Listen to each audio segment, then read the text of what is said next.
Hi, I'm Kurt Wagner, University Librarian. This session is to help you better use library resources and databases for creating your dissertation for your EdD program. I'm going to share my screen, and we're going to be using a research guide that I prepared for this purpose. One moment while I share screen.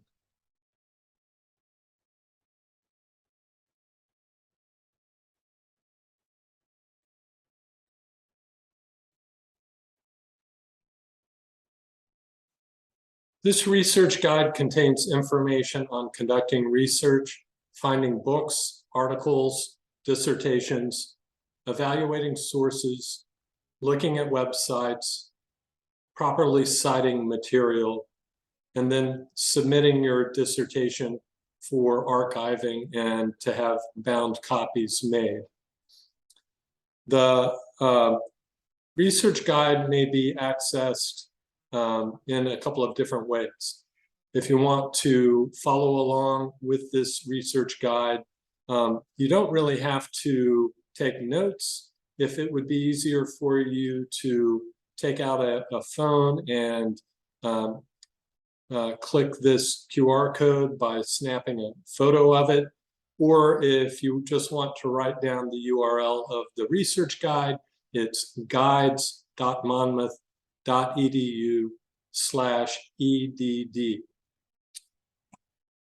What I'm going to do today is just review the contents of this LibGuide. Should you have questions on reviewing the LibGuide on your own, please don't hesitate to contact me. We understand that the dissertation you're working on is a big assignment, and so we expect that you may need some assistance at some point, and we want to be available for that. So here's some ways of getting in touch with us. Feel free to contact me directly. My contact information is down here at the bottom right. You can reach me by telephone at my office. It may be more direct to send me an email, kwagner, kwagner @monmouth.edu. You can also, through email or through this button here, schedule an appointment with me. I'm more than happy to either arrange for a time to meet physically if you'd like to come into the library, or it might be more convenient to arrange for a Zoom session, which would be really, really great if you'd like to arrange one of those. During a Zoom session, we could take a deeper dive into any of the resources I'm going to discuss today. We can also discuss your dissertation topic specifically and make sure you're able to find material in the literature to help you in that work. What I've done here on the first page is highlight ProQuest dissertations and theses global. When the EdD program was being considered, I worked with the Dean of the Graduate School as well as the Dean of the School of Education at the time, and we discussed databases and other library resources suitable to assist people in that program. This ProQuest Dissertations and Theses database was one of the things we decided to add at that time. We had and still do a really good selection of resources, but this was one that other institutions that offered the EdD had that we didn't, and so we decided to put it in. This provides you the ability to access millions of dissertations that have been submitted. And so this can also form part of the literature review you do for your own dissertation. There are materials sometimes published in dissertations that don't actually make it into the journal literature on your topic. So it's a good idea to also perform your search in this database. You will be getting used to performing your search in a lot of different places because there's not just one way to get material on your topic. You have to be thorough, you have to be persistent, you have to look in a lot of places. I'm going to touch on a series of these places, but there's always more to do.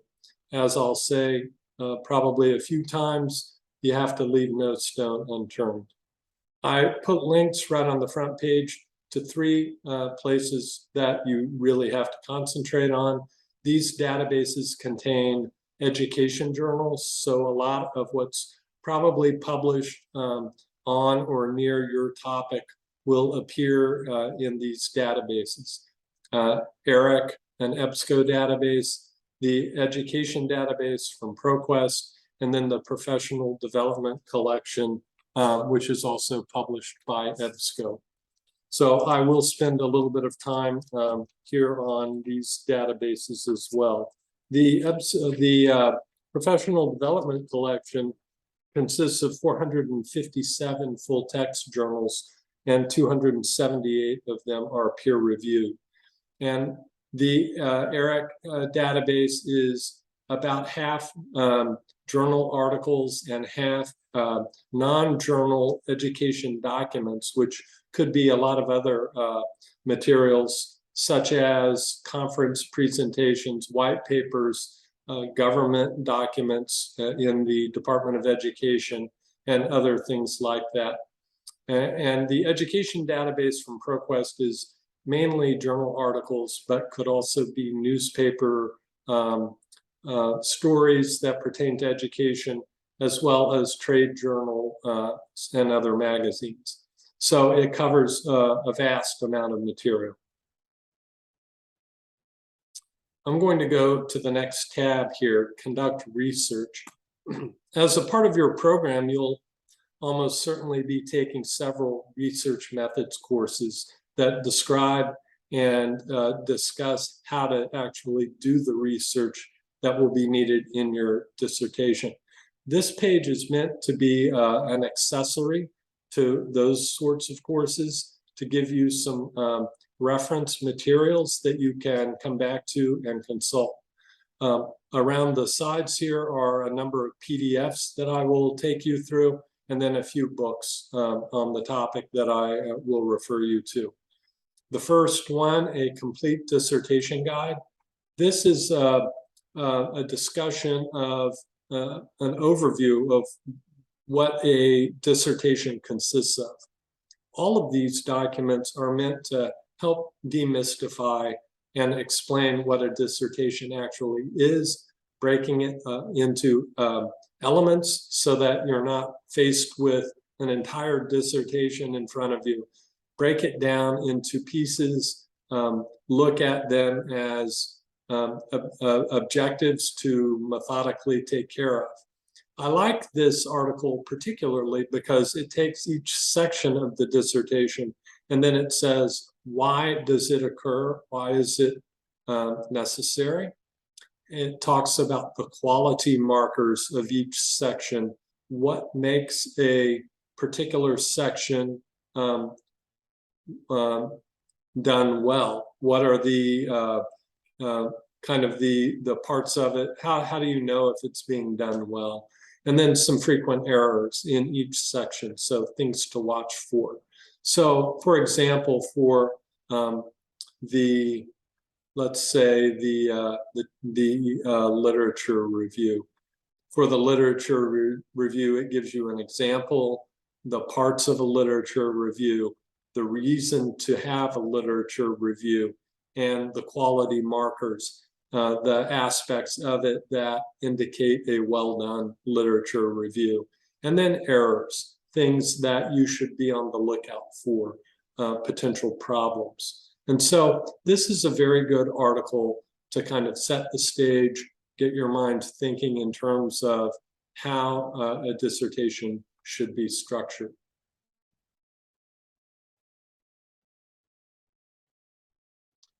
The next one, the thesis how-to brief guide, is also for dissertations.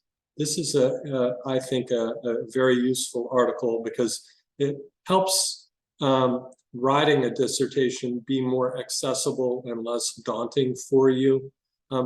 In large part, it's really a matter of thinking about the thing that you are most interested in within your field, the reason that you're pursuing your EdD.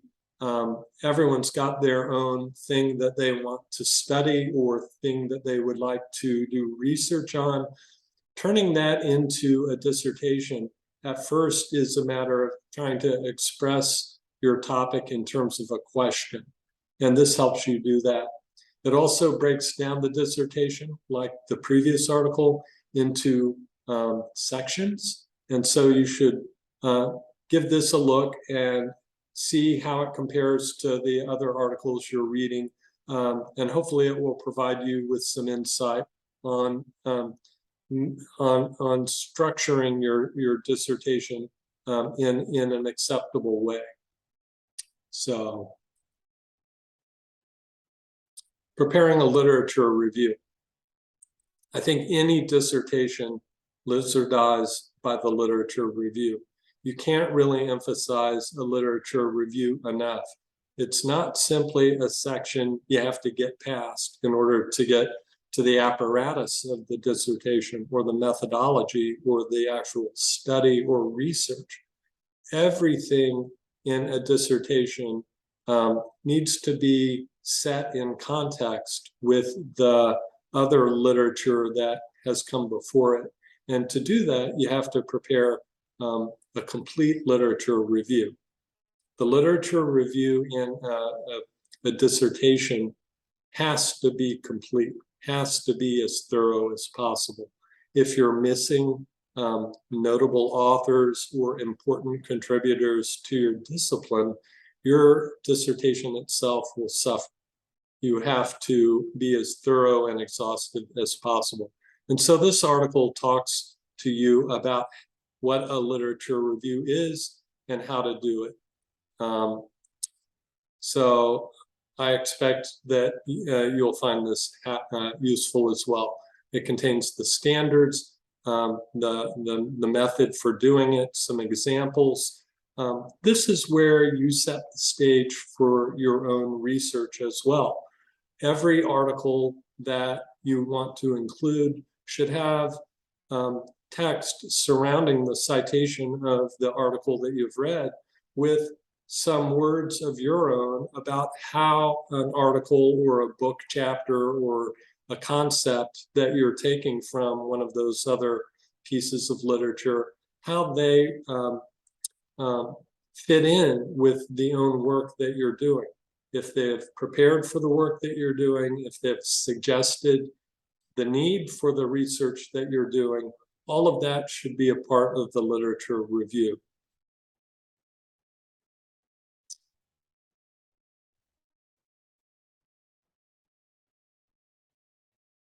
Overview of education research. So this is a series of slides, again, that are a summary, kind of a research methods overview. This talks about educational research. Some of these are general things that deal with research overall, what research is, and the types of research, such as qualitative or quantitative. And oftentimes a piece of research may be of mixed methods. It may make use of both of these types of research so that you can get some ideas. You can start thinking about how to turn the idea or the area you're interested in into a research-based dissertation. So this is another set of useful slides for you to look at. The 3-article dissertation. Depending on where your career is going to take you, especially if you're heading into higher education, a faculty job at another institution, if it is a tenured faculty line, you almost certainly will be expected to publish yourself. One technique that's often used is to reuse sections of your own dissertation as published journal articles. And that's what this paper is about. This is how to arrange your dissertation so that it can be recycled, so that chapters of your dissertation the way they're written lend themselves to be pulled out and turned into articles. As you can see here, you can see how the introduction, then chapter 2 is an article, chapter 3 is an article, and chapter 4 is an article with a conclusion. These articles, these chapters may be the literature review, which can be formed into an article on its own. The methodology or the part of the active research you're doing could be a survey, it could be a study, could be a lot of different things. It could be, depending on if it's qualitative or quantitative, could be a set of observations, interviews, that kind of thing. Article 3, this part of your dissertation almost certainly will be the analysis part, where you are putting all of the observations into context with what you've read in your literature review and coming up with the addressing the original problem or problem statement or hypothesis. So that could be an article in itself. So I think this is a very useful paper to read, especially if you're going to be in need of some publications. The problem, the heart of the research. So this is indeed the heart of the research. This is why you're actually doing a dissertation. This is a paper that helps you reformulate or restate your interest, the thing that you're in this program to do. It may be a passion of yours. It may be a question that you have not seen a solution to. It may be the thing you want to do with your career, but it's also what you're writing a dissertation about. How do you express that in terms of a research problem? So if you read this article, it should help you rethink, recontextualize, or restate the thing you're interested in and turn it into a problem statement that will lend itself to a dissertation.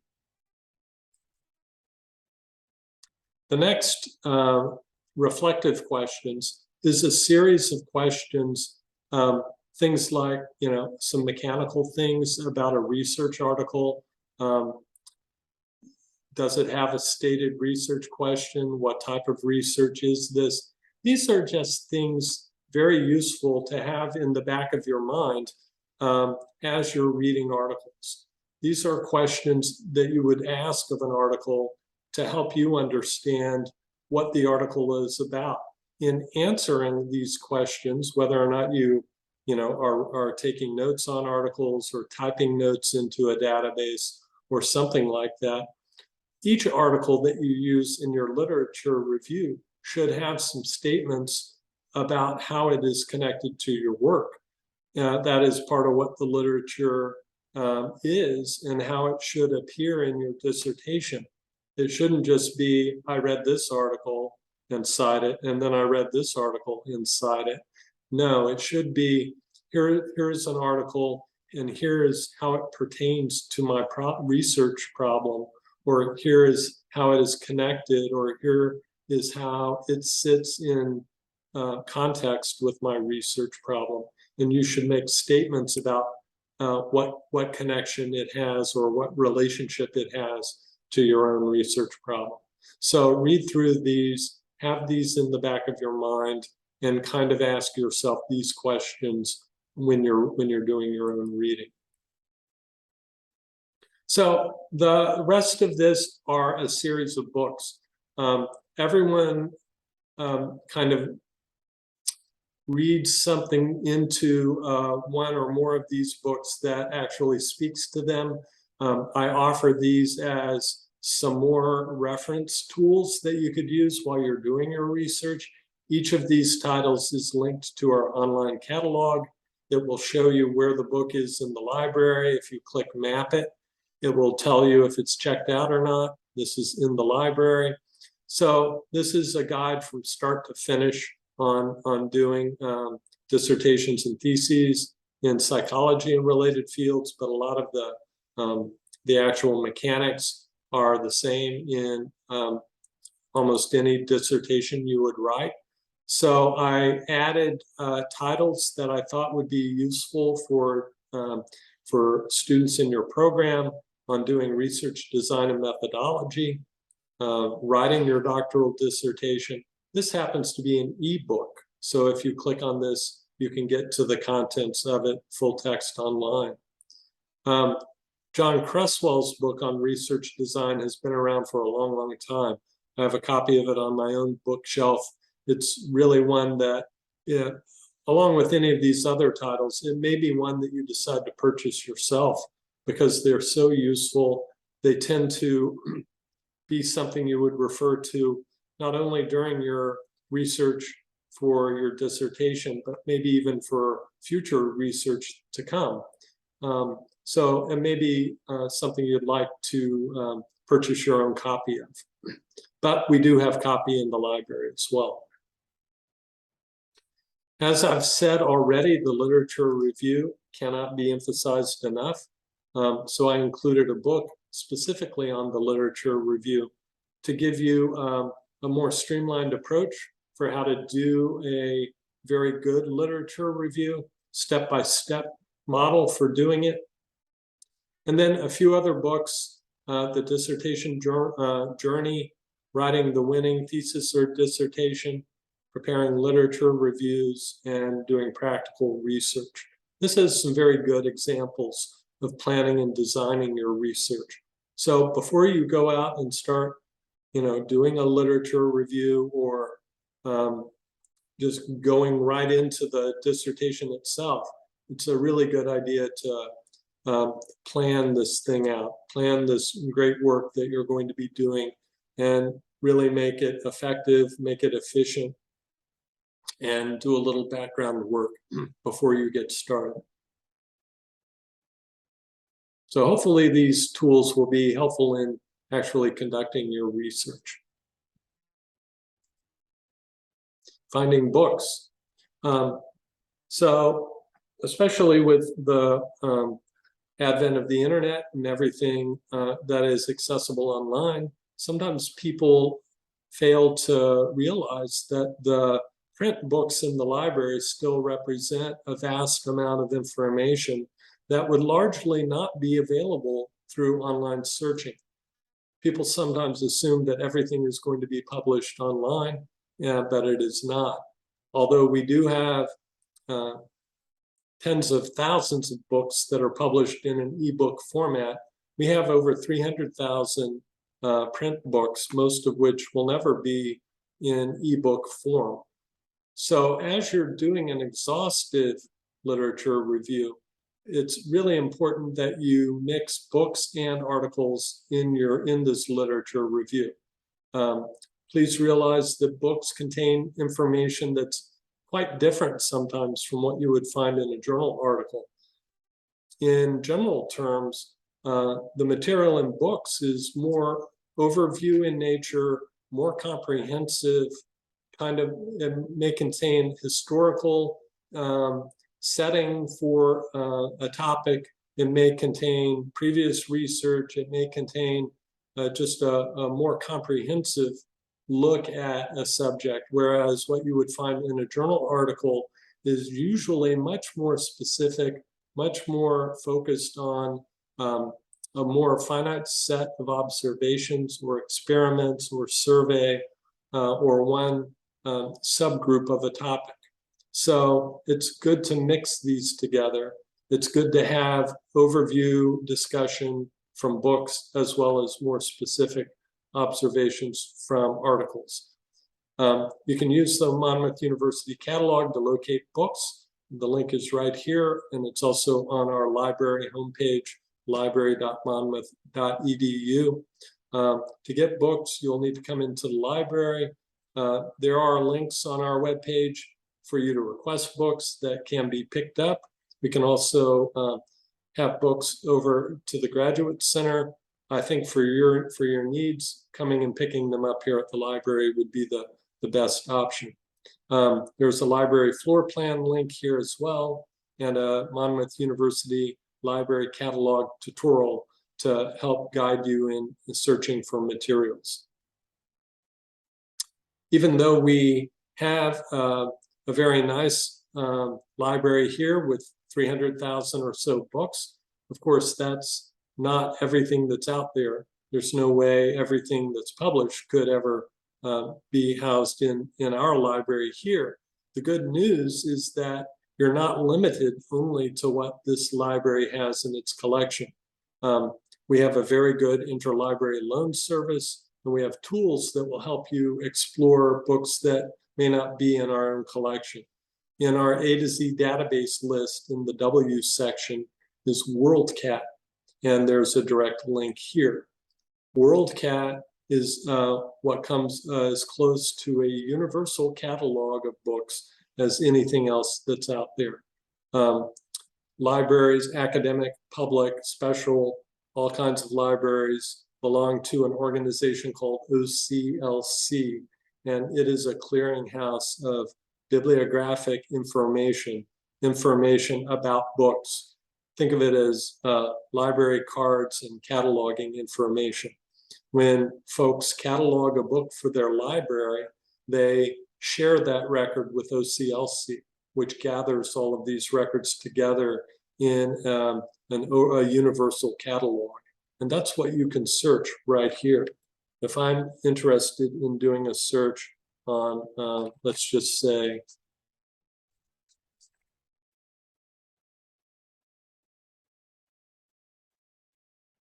organizational change,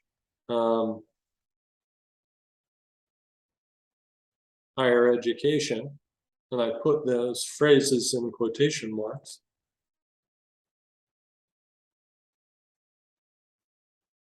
So it found over 8,000 results. Now I'm searching a universal catalog, and it's just showing me books that responded to those keywords.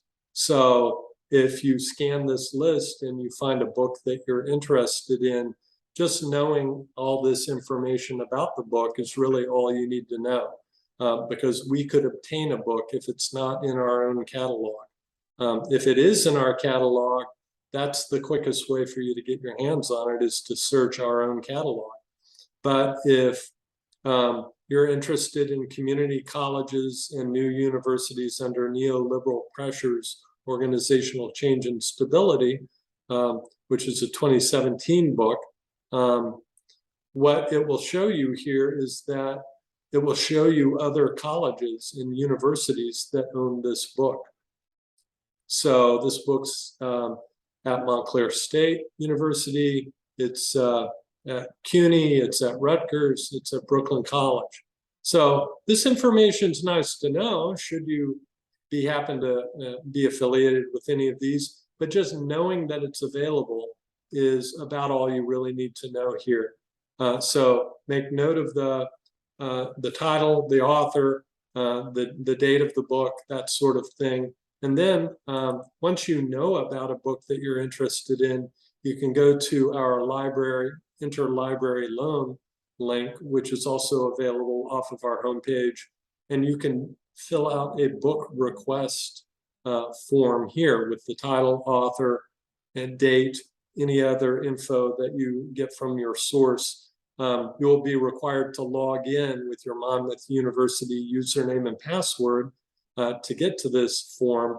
And when you submit, this will then go out on a network, and other libraries, hundreds of thousands of other libraries will actually see this request. It will be automatically matched to their collection, and they'll get a notification that says, someone is requesting a book that you have in your catalog.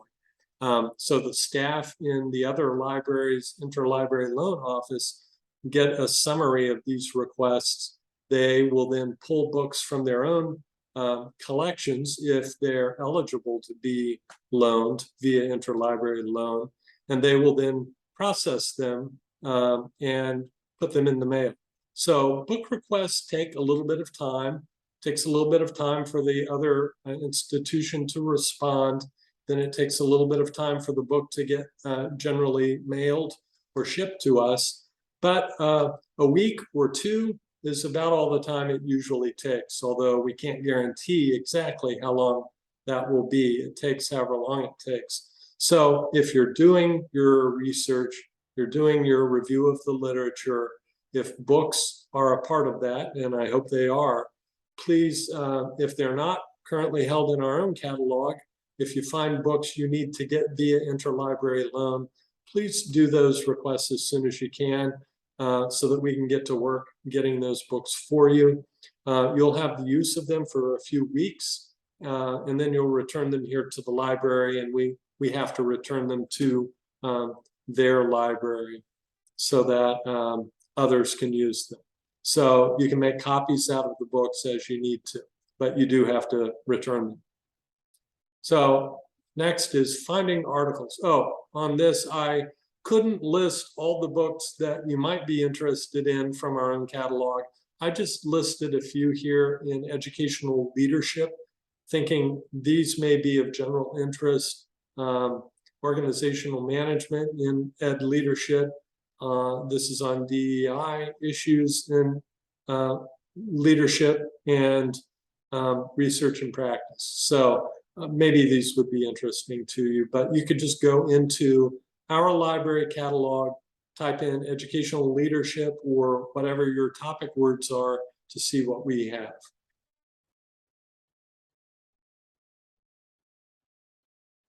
Finding articles. This is really the meat of the matter. This is where we'll spend most of our time. There's really not enough time to go as deep into this as we could. Again, this is why I suggest that if you would like to spend some more time following up with me directly about your own topic, I'm happy to do that if you make an appointment with me. We have a lot of ways to find articles. As I said at the beginning, you have to be thorough. You have to let no stone go unturned. So you're going to have to repeat yourself and your search in a lot of different places. We've tried to minimize that. We have a database or a tool that you can see on the front of our library page.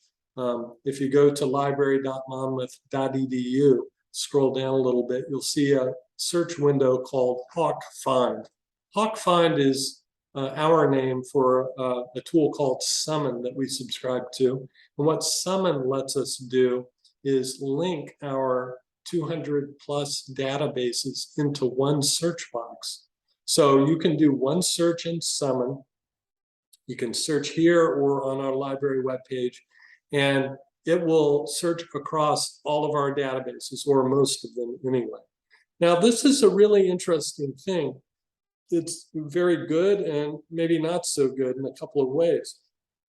We really got this for our undergraduates, for the most part, to keep them and give them an alternative to the tool they're most used to searching with, Google, which is actually not an appropriate way of searching for scholarly journal articles and the things you're going to be needing in your dissertation work. Dr. Bill George is fond of me using this way of thinking about Google versus some of our library tools. Sometimes I tell the undergraduates I'm teaching sessions for that using Google to search for academic articles is like searching at midnight in a dark basement for a black cat that's not even there. It's futile because the materials you're actually looking for aren't really even available through a Google search. They're not exposed to a Google search. And there are exceptions. You can find open access journal articles published, and Google will find them for you. But a regular Google search will exclude all of the peer-reviewed scholarly journal articles published in traditional journals and the more accepted forms of scholarly communication that are traditionally what's used in doing a literature review for academic research, such as what you're doing. So you need to use other tools. Those tools are the databases we subscribe to in the library. We offer them HawkFind because it gives them a way of searching that doesn't require them to know which database to search in, and it provides them with a very high chance of finding articles that will be adequate for their needs. I offer it to you for another reason. A lot of the research you may be doing for your own dissertation projects may have interdisciplinary connections to research being done in other fields. Very commonplace for an education search to draw from other disciplines such as sociology, psychology, social work, other fields like that, counseling, this sort of thing. And so when you do a search in Summon, it's going to be searching across other databases as well, and maybe even pulling things from our science databases that could have bearing on your topic. So along with some other databases I'm going to talk about here, always perform your search in HawkFind as well, just to see what comes up.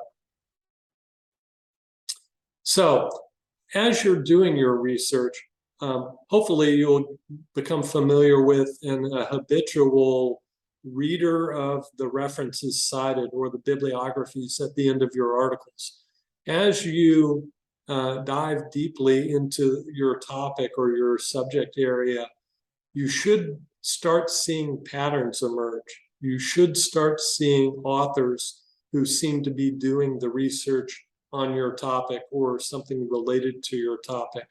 You should start seeing where these articles are commonly being published. These patterns should start to speak to you about how the research in your field is being done, who's doing it, where they're publishing, trends, all of that kind of thing. So if you're reading these bibliographies, you'll often see a journal title, and you'll wonder, how do I get my hands on this article?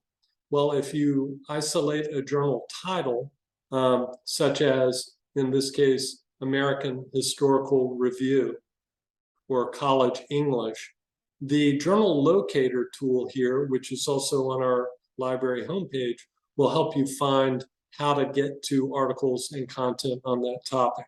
So let's take a quick look at journal locator.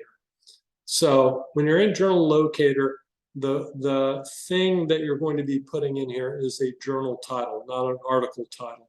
So let's just look at journal titles that begin educational. So educational law and administration.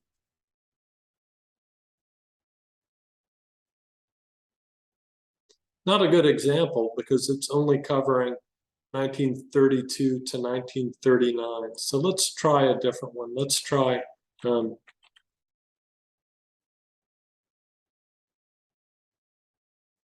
just beginning with education. It's going to find a lot of it. So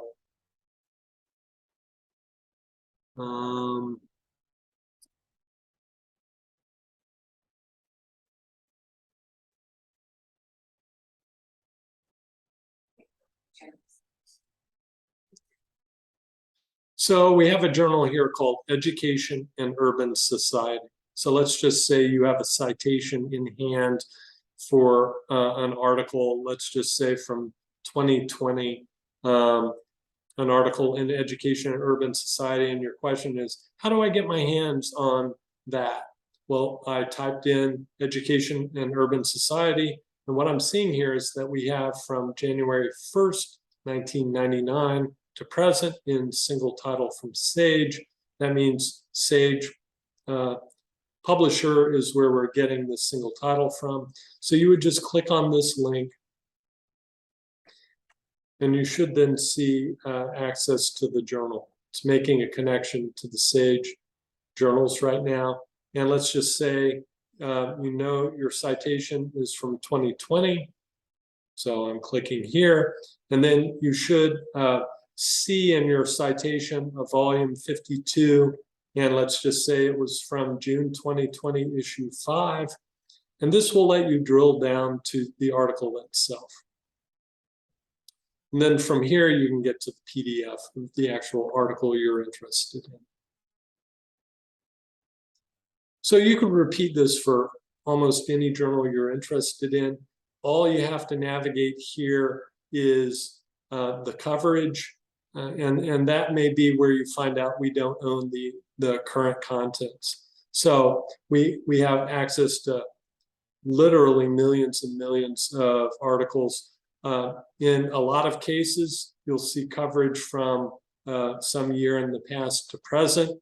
These are just different databases that this coverage exists in. There's no real preference to using one or the other of these. They'll all have the same content. So you'll see a lot of them go to present. In a lot of cases, though, there is a thing called an embargo, like maybe we have up to 2021, but we don't have the 2022 or the 21-22, the most current ones. That's very common in academic publishing. They want you to subscribe directly to the journal and not to one of our databases.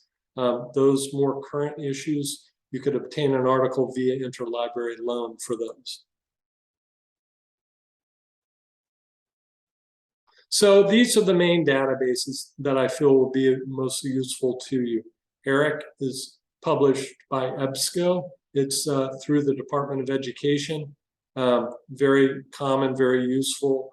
And the difference between searching ERIC and searching in Summon, something I'd like to show you real quick. When you're searching in Summon, and you can get to it via that link or directly from the library homepage.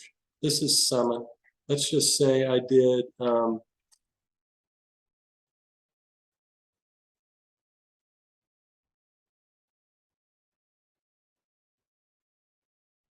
educational change, higher education. Found 5,744 results.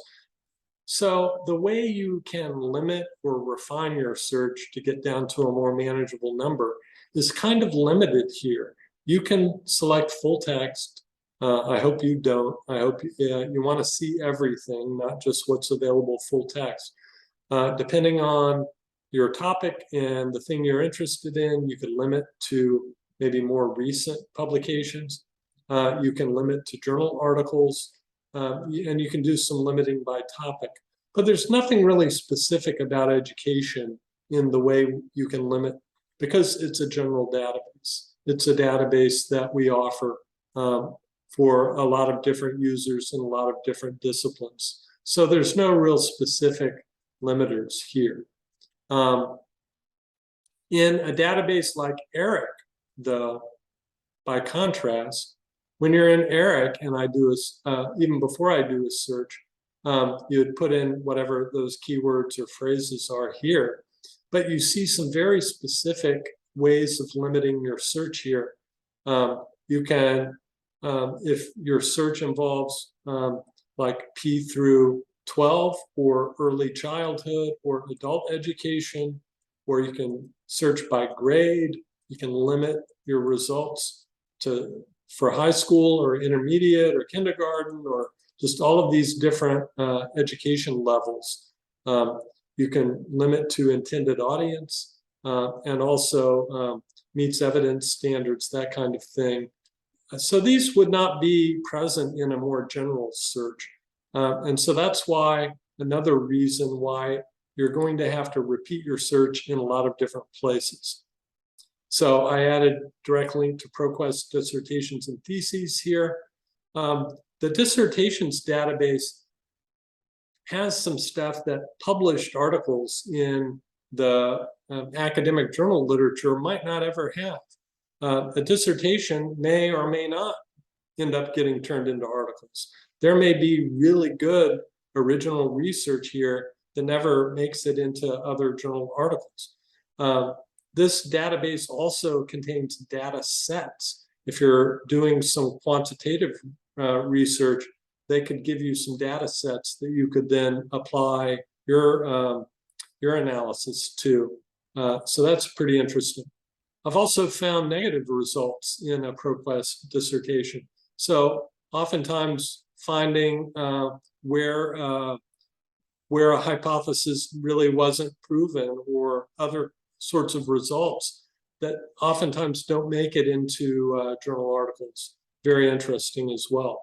So you see ERIC is published by EBSCO, and here the education database is published by ProQuest. So these two publishers, ProQuest and EBSCO, think of them as kind of like Ford and Chevy. They're great competitors in academic publishing.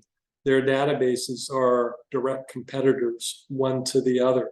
They each have different relationships with academic presses, publishers, journal titles. So even though they're both education databases, they're going to be searching different sets of articles. So you're going to need to certainly repeat your search in both ERIC and the education database, or else you're going to be, if you limit your search only to one, you're only going to be getting the journals ProQuest has a relationship with.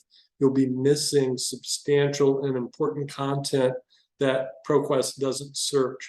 So do your search in both. There's always material out there that maybe your database can't search.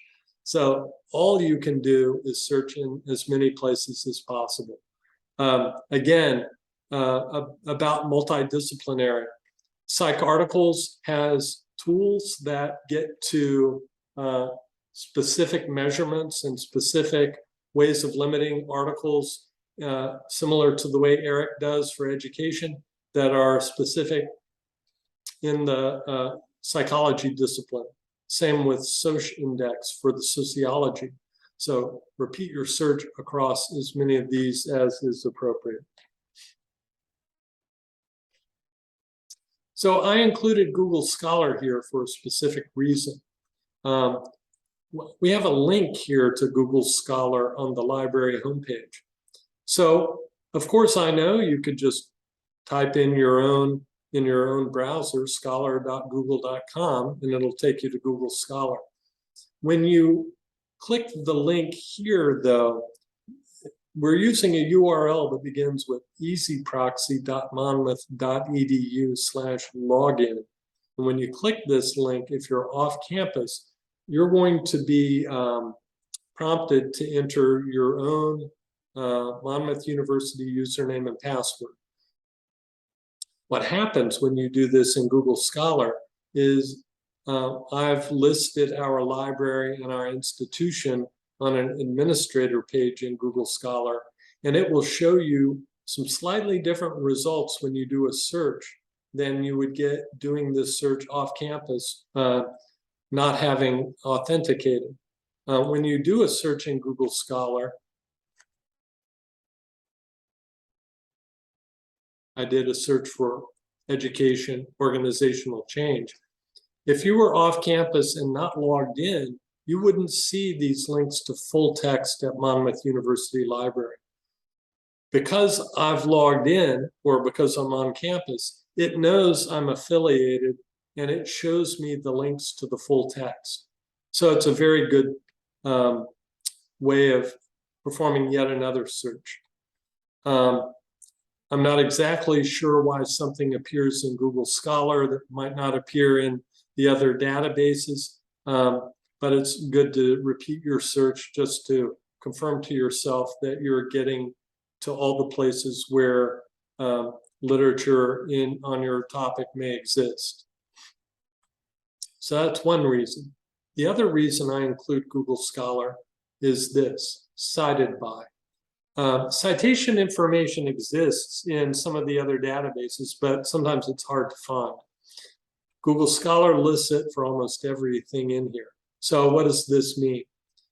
So this article, Globalization and Higher Education Organizational Change, a Framework for Analysis, has been cited by 698 other articles. Could be books, but is probably articles. Why is that important?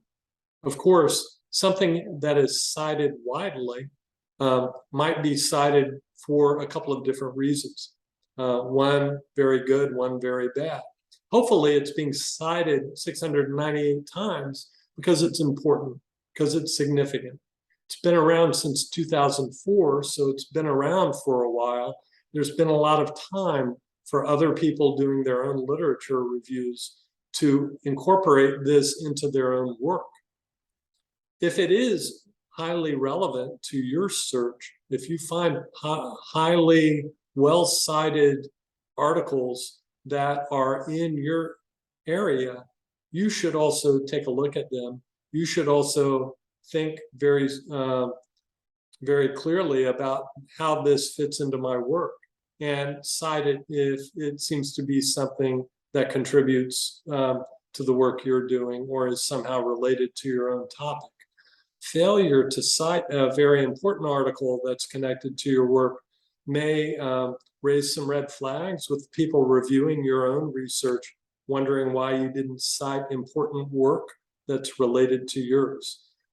Sometimes this is an indication of, well, this person is writing a lot on my topic. Maybe it's a name that you've seen before in your own literature review. So it's something you need to pay attention to. You know, it's not an absolute, though. Just because something hasn't been cited a number of times might not mean that much. A very recent article might not have been around since 2000, obviously. It might not have had time to be recognized, cited this many times, or deemed important, or something like that. So it certainly doesn't mean you can't cite something with a low number of citations, but it's just something that should draw your attention. Why has this been cited 1,271 times? If you click this cited link, it will take you to a list of the other articles citing it. So as you do your literature review, again, this is why it's important to start making note of authors that seem to be popping up from time to time, or you start getting familiar with authors' names in the bibliographies if they are a notable author on your topic. So again, we can't subscribe to every single thing. There will be frequent times, well, hopefully not too frequent, that our resources might come up a little short. And there may be times when an article you're interested in doesn't appear in one of our databases. We've tried to minimize the negative effect of this for you.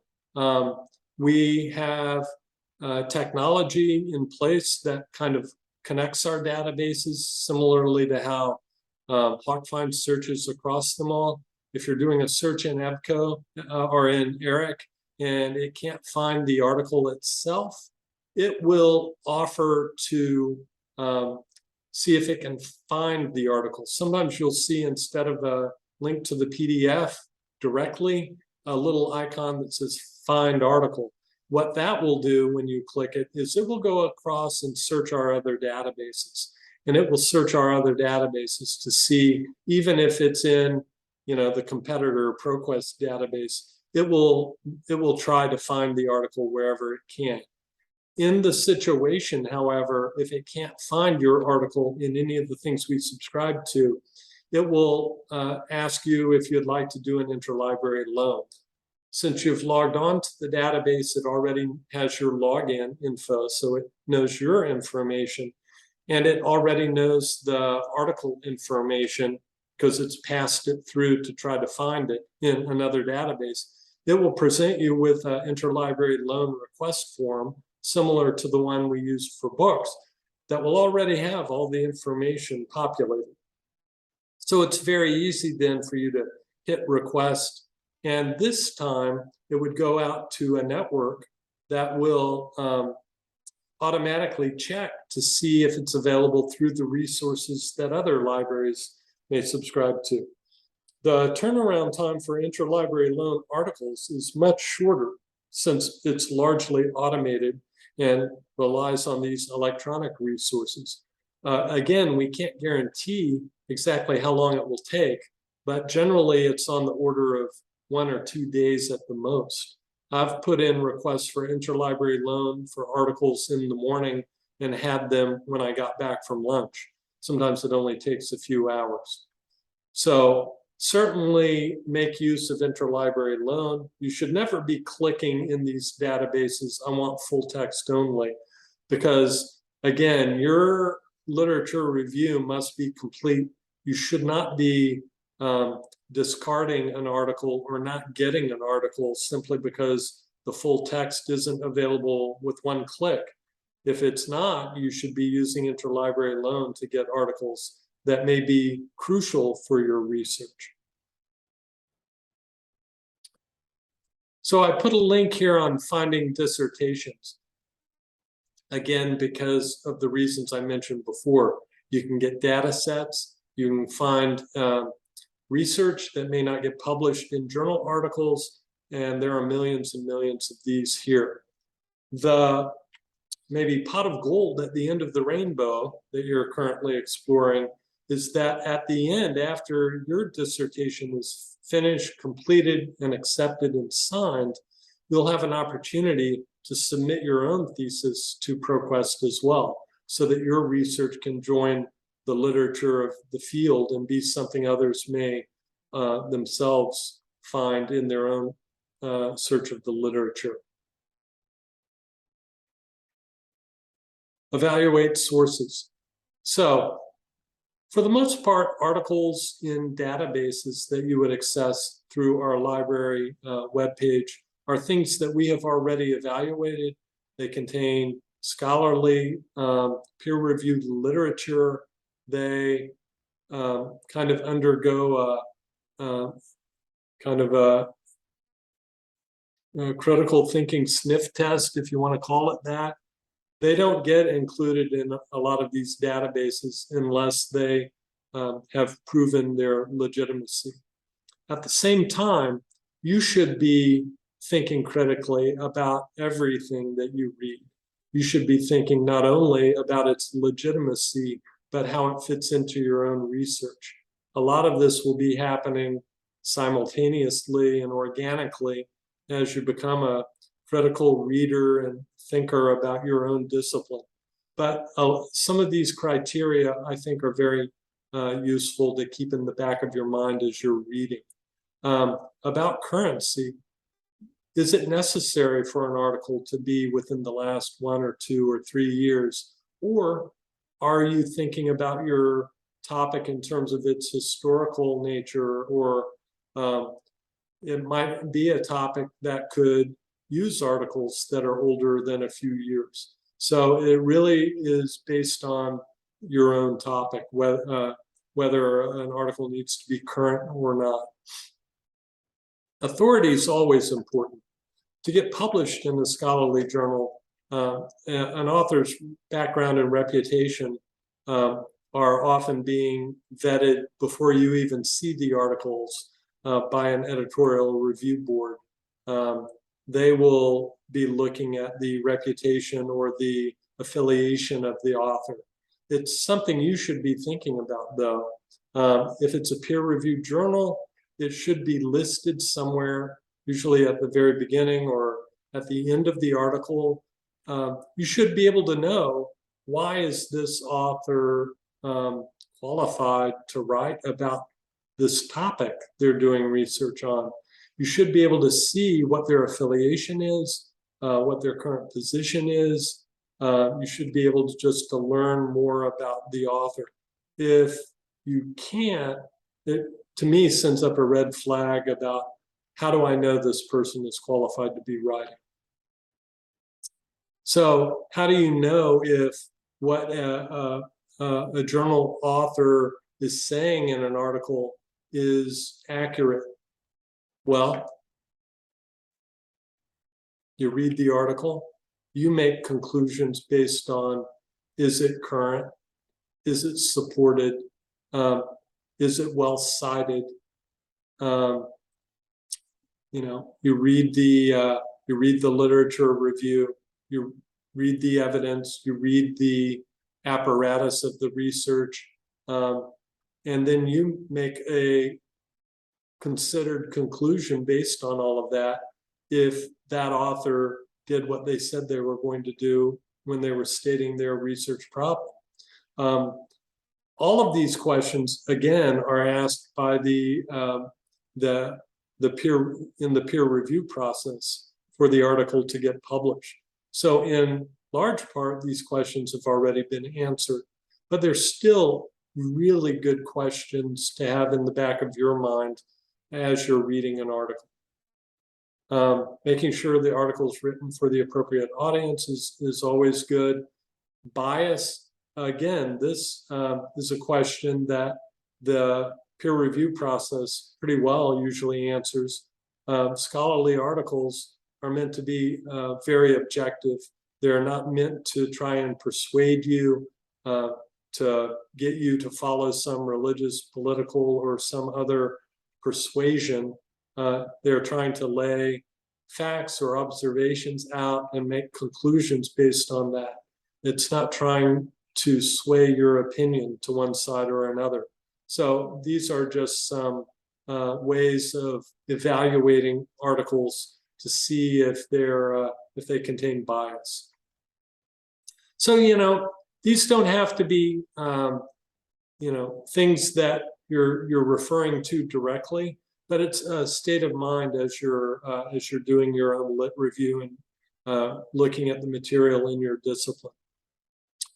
So again, you're not fact checking necessarily, but these 4 moves for fact checking I think are useful when you're trying to consider how the work that you're reading connects to your own research. Checking for previous work. As you're reading articles, looking at the bibliography, looking at the references cited, looking just to see what was published prior to the work you're interested in. Where did they get those ideas? What contributed to the research that you're reading about? So going upstream to the source is a way of doing that. Tracking those citations to where those ideas might have come from. Reading laterally.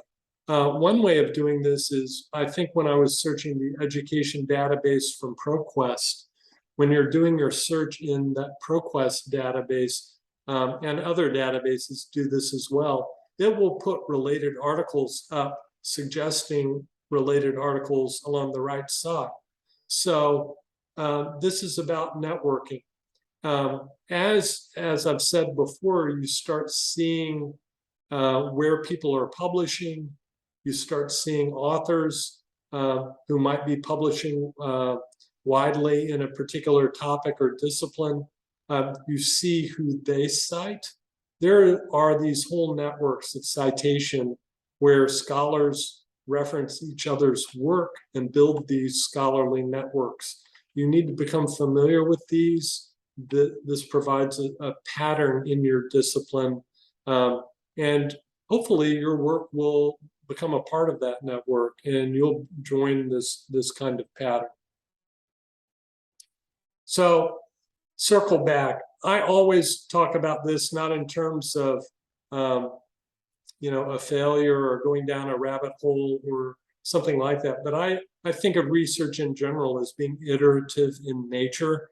Every search you do should be something you learn a little bit from. Every set of keywords you put in, they may not be the best words to describe your subject, but when you look at the results of your search, look at the subject terms in the article. Oftentimes you'll see that on the first page of the search results. These search terms are tags assigned by the publisher to describe your article. Sometimes I'll look at those and say, oh, I use this keyword, but here's the real subject headings that describe my article. You can click on those subject terms and it'll take you to more articles with those same terms or tags. And you may file those away as being, well, I thought this was the keywords, but here's better keywords. So I've learned something, and as I circle back and repeat my search or do it in a different database, I've learned something, and now I can do a better search. So that's a process I've followed, and I feel it's very useful. I'm not going to spend time on websites here. I only put a few down because I feel like your particular research will take you in different directions. The thing that may be useful to many of you, though, is these U.S. Department of Education and the New Jersey Department of Education websites contain other, they contain statistics and information, charts, all kinds of demographic information like that. These federal government and New Jersey government sites often contain data, that kind of thing that could be useful to you, demographics.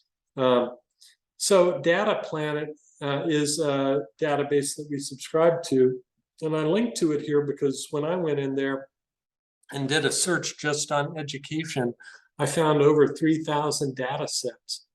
So if you're doing quantitative research or you're looking for data sets that may serve your needs in your dissertation, you should go there and see what they have. It's a good source. I mentioned networking a little while back. If you're not already a member of your national, regional, or state organization in your field or subfield, please, you should really be doing this. I've found these over the years to be extremely valuable. As much for building that network, knowing who people contributing to research in your network are, making personal connections yourself within these networks, and also attending the conferences, getting the benefit of the research being done in your field, really an important thing that you should be getting connected with. So I speak about a citation here.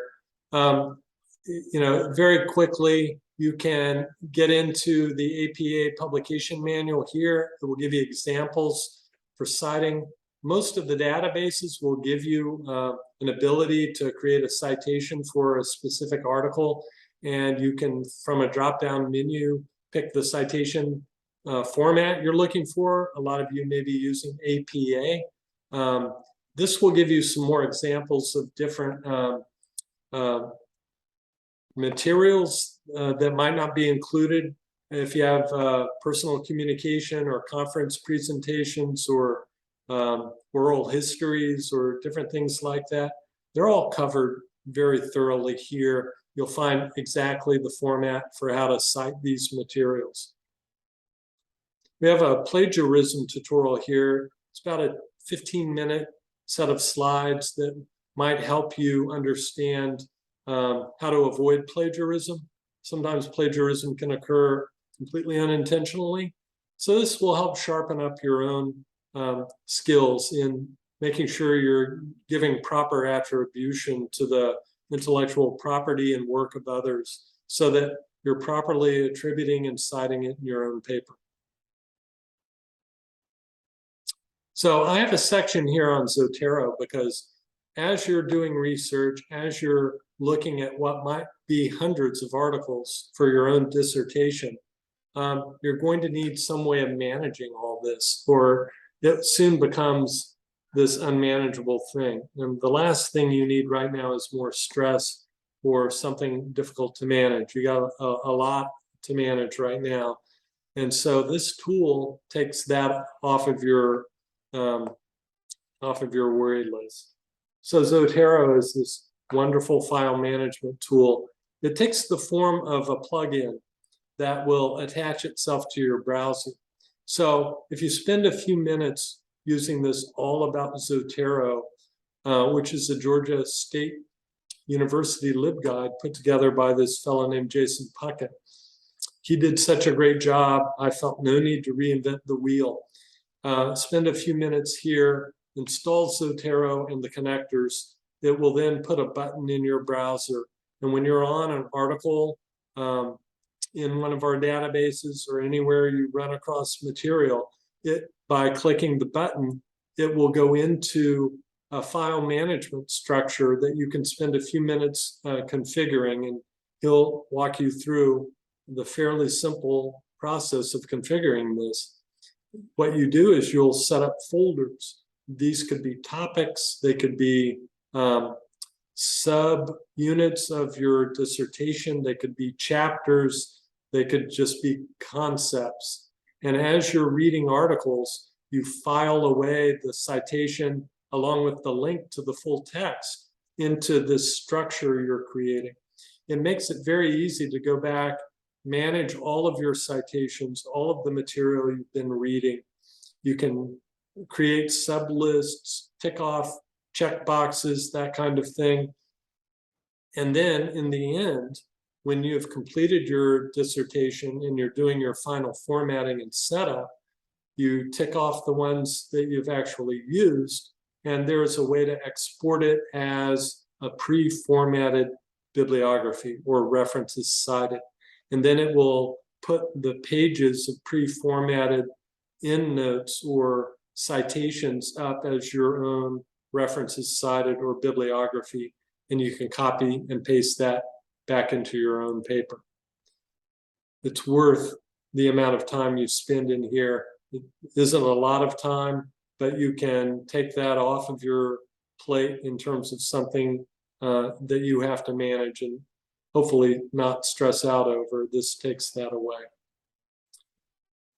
So at the end of your dissertation journey, you'll be at the point where your dissertation has been approved, signed, accepted. It has all those signatures on the title page. When you get to that point, or before that, print out this cover sheet for all those signatures, and then complete this dissertation consent and release form and upload the finished PDF document to us. We'll then create 3 bound copies of your dissertation. One will come to you, one will go to your department, and one we'll keep for our archives. They'll be cataloged in our Library Online catalog. And then at that same time, you can upload your PDF to ProQuest. And then your dissertation will be a part of the literature, scholarly literature in the discipline where you've worked so hard and done your own research. That brings us to the end of the session. I hope it's been useful. I know I covered a whole lot of ground. I probably skipped a whole lot of detail.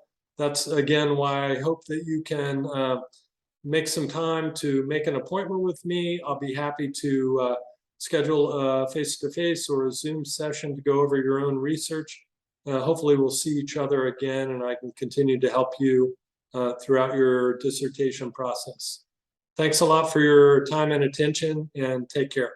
Bye-bye.